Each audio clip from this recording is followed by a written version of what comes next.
और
क्रोथा कांड का मेन उद्देश्य था कि रामपाल को मार दें, लेकिन परमात्मा की दया हुई।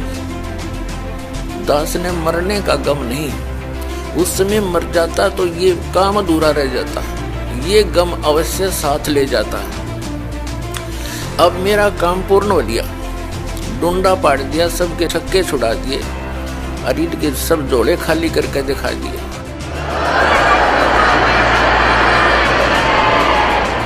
और अभी इनको ऑनलाइन रखूंगा जब तक ये स्वयं नहीं कह देंगे अपने मुंह से कि सचमुच हमारा ज्ञान शास्त्र विरुद्ध है, तो व्यर्थ है, उनके लिए भी हानिकारक है।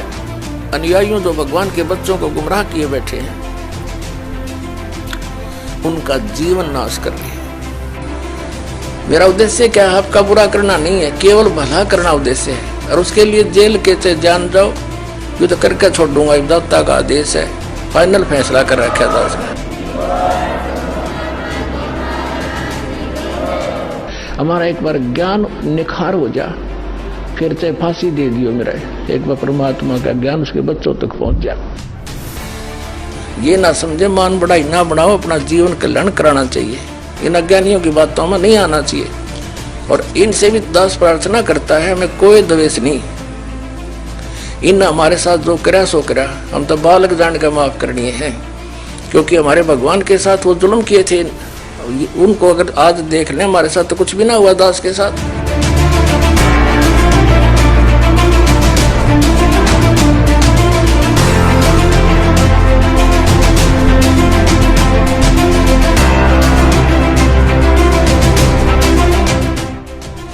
उन्होंने फिर भी सबको माफ किया, किसी को भी बद्दुआ नहीं दी, क्योंकि उनको पता था, और हमें भी ये ज्ञान हो गया है कि किसको बद्दुआ दें, ये सभी अपने ही हैं। जैसे कोई शराबी लड़का बाप को पीट दे, उसने पता है इसका नशे में पीट रहा है, जब ये नशा उतर जाएगा फिर देखना प्रणाम करेगा, माफी मांगेगा। तो इस नशे में जो गलती जिन्होंने कर दी, कोई बात नहीं, अब नशा तार दूंगा थोड़े दिन में, और फिर देखना।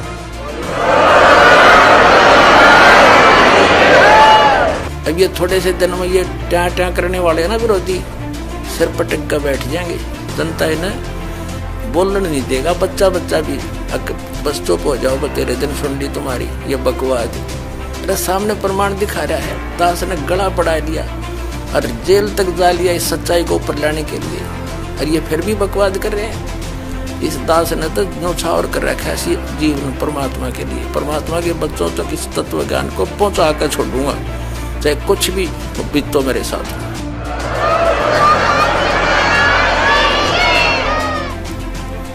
और क्रोथा कांड का मेन उद्देश्य था कि रामपाल को मार दें, लेकिन परमात्मा की दया हुई। दास ने मरने का गम नहीं, उस समय मर जाता तो ये काम अधूरा रह जाता, ये गम अवश्य साथ ले जाता। अब मेरा काम पूर्ण हो गया, डूंडा पाड़ दिया, सबके छक्के छुड़ा दिए, अरीड के सब जोड़े खाली करके दिखा दिए।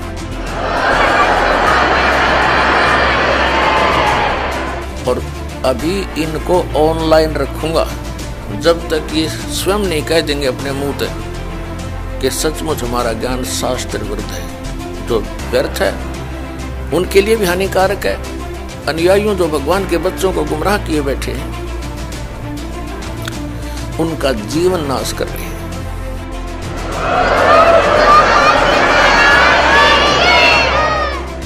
क्रोथा कांड इस दयानंद की जयंती थी। वह दयानंद का ज्ञान दास ने दिखा दिया, और जो दयानंद के सत्यार्थ प्रकाश और वेदों को बेचकर रोजी रोटी चला रहे थे आचार्य, उनको ये समस्या पैदा होगी कि ये थी अन्य आर्य समाजियों को, तुम्हारे अनुयायियों को पता लग गया, तुमने धिक्कारेंगे कि हमने यो अड़ंगा बेचा करते, तुम ऐसा मिसगाइड कर दिया।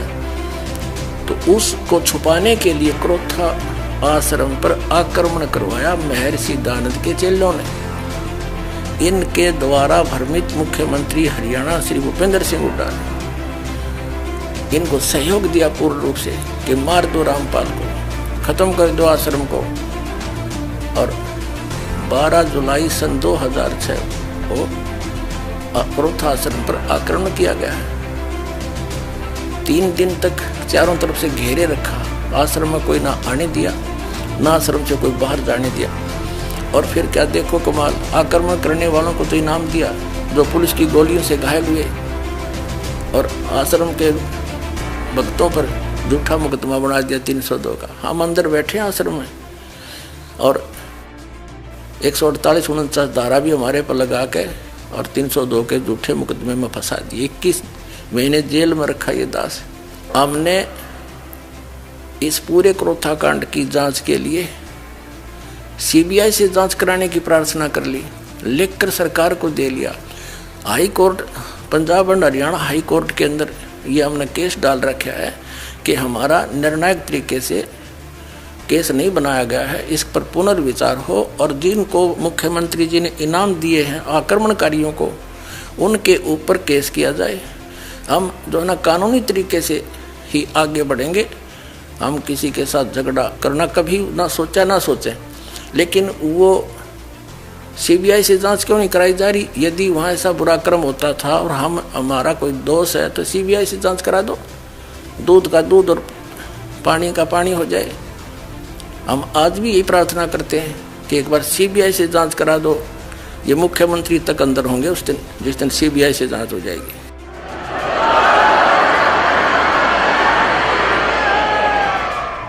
मुख्यमंत्री हरियाणा श्री भूपेंद्र सिंह जी का इसमें मेन रोल है। इनाम आक्रमणकारियों के नाम देता है ये व्यक्ति। तो जितनी ये जांच हो जाएगी, इस टाइम तो आवेगा, समय आता है। सदा हमारे बुरे दिन थोड़े रहेंगे, कदे तो सुनेगा हमारी भी दीनों की परमात्मा। लेकिन हम कानून से ही चलेंगे, हम कभी कानून को हाथ में ना लिया और ना लेंगे। हम भगवान पर पूर्ण विश्वास करते हैं कि एक दिन हमें न्याय अवश्य मिलेगा।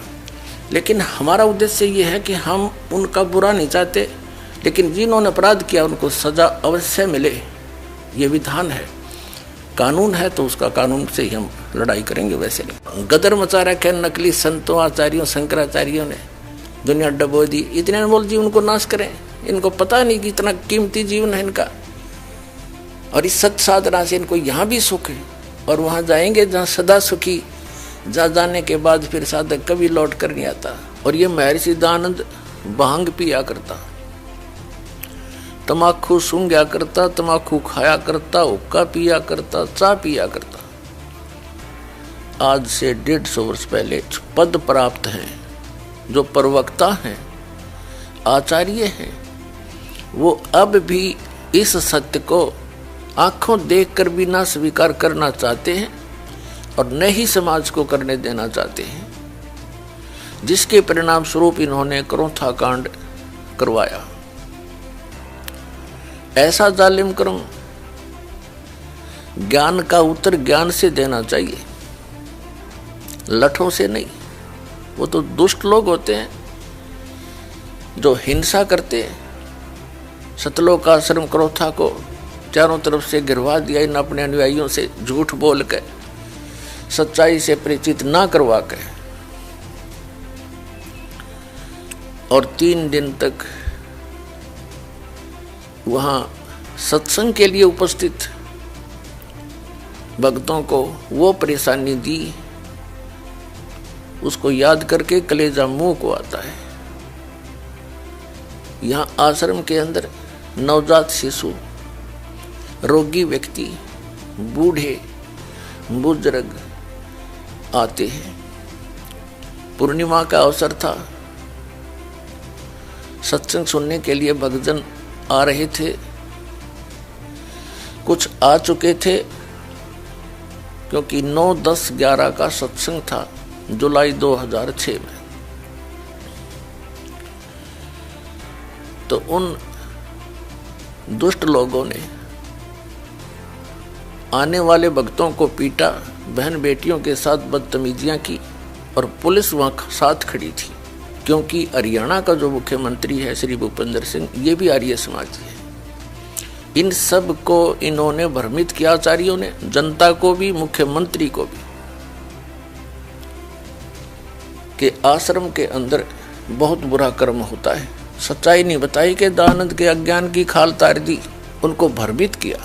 और जिस कारण से पुलिस के समक्ष मुख्यमंत्री की सलाह से 3 दिन तक वो परेशानी पैदा की, हाहाकार आश्रम में मची रही। रोगियों को दवाई नहीं, बच्चों को दूध नहीं, क्योंकि बाहर से कोई भी सामग्री अंदर नहीं आने दी। और 3 दिन भूखे प्यासे भय के वातावरण में जीवन व्यतीत किया। और 12 जुलाई 2006 को, सन 2006 को आक्रमण करवा दिया, चारों तरफ से घेर लिया आश्रम को। आश्रम में उपस्थित भक्तों ने उन बूढ़े बुजुर्ग, रोगी और नवजात शिशुओं की और लेडीज की, बहनों की रक्षा के लिए हवाई फायर किए। और तीसरे दिन हमारे ऊपर एक झूठा